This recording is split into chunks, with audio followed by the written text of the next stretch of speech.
काहे देवर बबुआ काहे इतना उदास बैठल बड़ा हो? का बताई ये भौजी, हमके घरे नइखे ठीक लगत बा। यही नाते हमार बैग तू तैयार करा, हम परदेश जाब।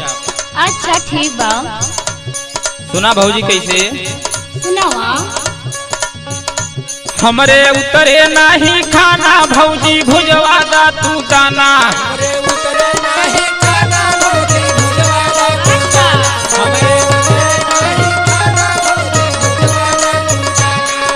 सुना तू भौजी ने? हाँ सुनत है देवर बबुआ। हमरे उतरे नहीं खाना भौजी, भुजवा दा तू दाना। हमरे उठे लागल बेस, हम परदेश जइबै ना।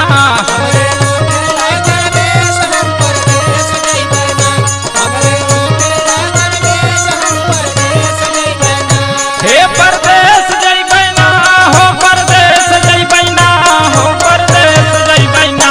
हमरे उठे लागल बेस, हम परदेश जइबै ना।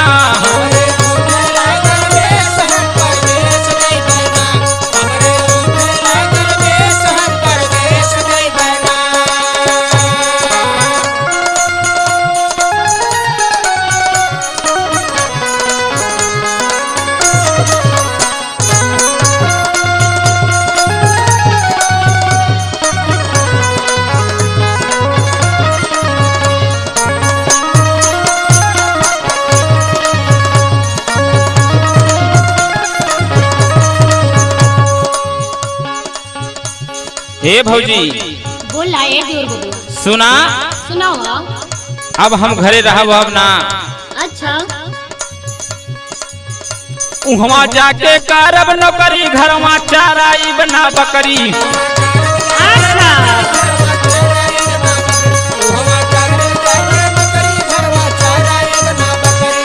सुना ताड़ू न हो? हाँ हो। उहवा जाके करब नौकरी, घरवा चाराई बना बकरी। भेजब बम्बे से संदेश, हम परदेश जइबै ना। अच्छा ई बात है।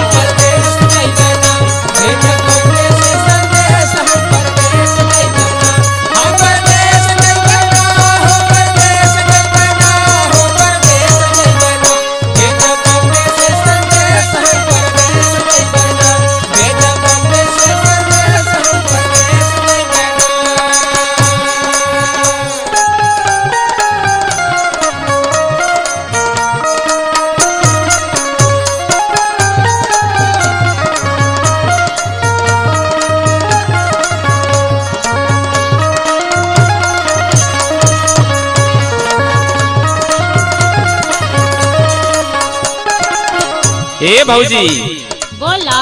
अरे वहाँ चली आई न तो घर का हर समस्या हल हो जाई हो। अच्छा सुना, करब उहवा से पेमेंट होई, घरवा सेटलमेंट। करब उहवा से पेमेंट होई, घरवा सेटलमेंट।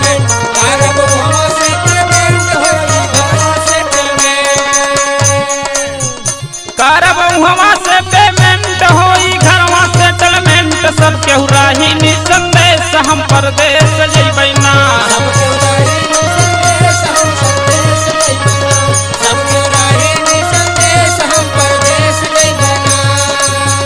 हे परदेश जइबै ना, हो परदेश जइबै ना, हो परदेश जइबै ना। हमरे उठल लागल बेस, हम परदेश जइबै ना।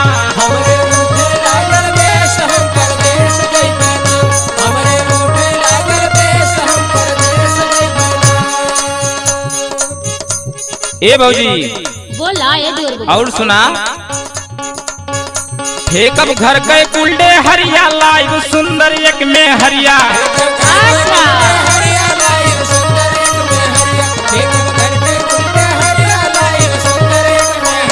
हे कब घर के कुलडे हरिया, लाइव सुंदर एक में हरिया। सबके साथे बन के सेठ, हम परदेश जइबै ना। सबके साथे बन के सेठ, हम परदेश जइबै ना। सबके साथे बन के सेठ, हम परदेश जइबै ना।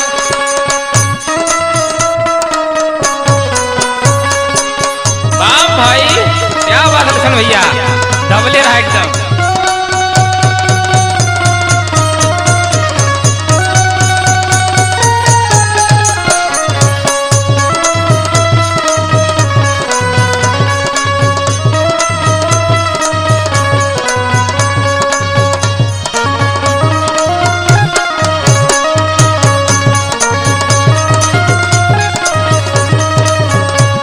लिखे अर्जुन शर्मा मोदी लेबा घरवा के संजोगी।